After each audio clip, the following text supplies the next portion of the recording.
Matt raises the question as we watch. Perhaps here we have the special counsel entering the room now. And let's pause to listen to Jack Smith as he addresses reporters. Good evening. Today, an indictment was unsealed, charging Donald J. Trump with conspiring to defraud the United States, conspiring to disenfranchise voters, and conspiring and attempting to obstruct an official proceeding. The indictment was issued by a grand jury of citizens, and it sets forth the crimes charged in detail. I encourage everyone to read it in full. The attack on our nation's capital on January 6th struck J. Trump with conspiring to defraud the United States, conspiring to disenfranchise voters, and conspiring and attempting to obstruct an official proceeding. The indictment was issued by a grand jury of citizens, and it sets forth the crimes charged in detail. I encourage everyone to read it in full. The attack on our nation's capital on January 6th, 2021 was an unprecedented assault on the seat of American democracy. As described in the indictment, it was fueled by lies. Lies by the defendant targeted at obstructing a bedrock function of the U.S. government, the nation's process of collecting, counting, and certifying the results of the presidential election. The men and women of law enforcement who defended the U.S. Capitol on January 6th are heroes. They are patriots, and they are the very best of us. They did not just defend a building or the people sheltering in it. They put their lives on the line to defend who we are as a country and as a people. They defended the very institutions and principles that define the United States. Since the attack on our Capitol, the Department of Justice has remained committed to ensuring accountability for those criminally responsible for what happened that day.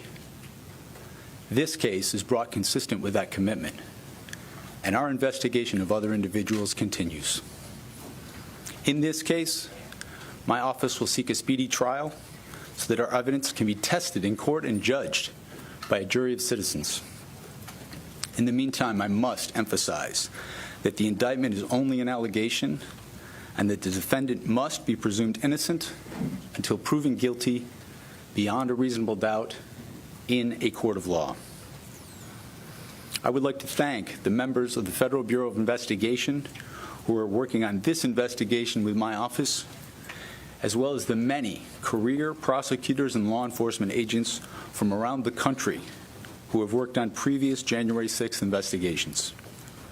These women and men are public servants of the very highest order, and it is a privilege to work alongside them. Thank you.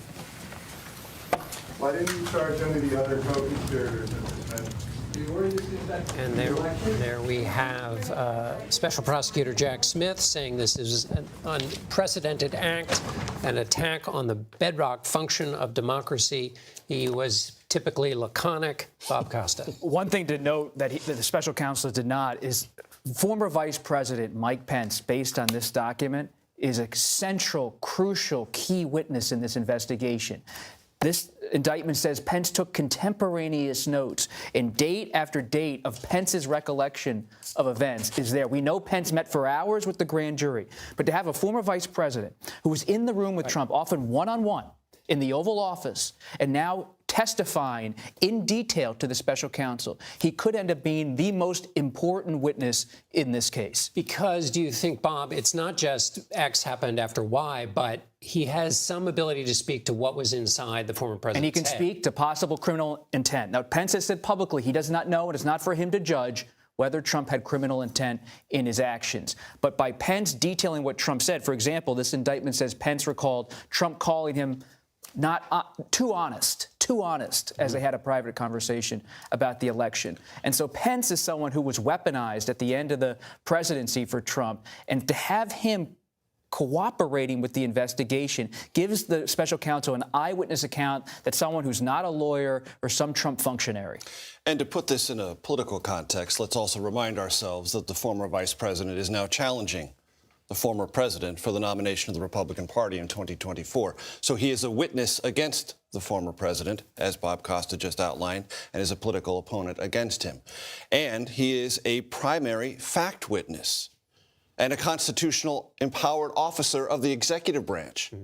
And that makes him the most important, or if not the most important, one of the most important fact witnesses, because he saw this entire progression of the argument through all of the ways that Trump was thwarted through the legal means of challenging the election. Then he went to extra legal means, and he was the recipient of maximum pressure on that extra, according to the indictment, extrajudicial pressure to overturn the election. But go ahead.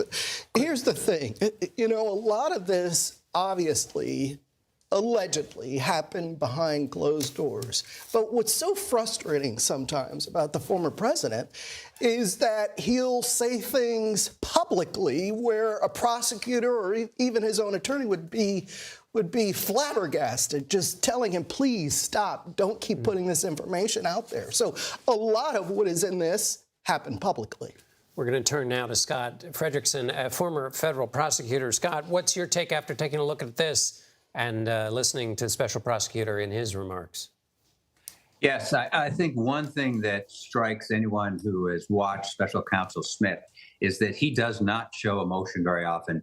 He showed emotion today when he talked about the fact that this indictment is brought consistent with the prosecutions of the individuals responsible for the deaths of 5 law enforcement officers and the mob, the violent mob that attacked the Capitol. And when he talked about that here at his brief news conference, you could see he was emotional about that, and that is driving him when he said this was an assault on democracy fueled by lies of a president. And just to underscore that, Scott, so the point is that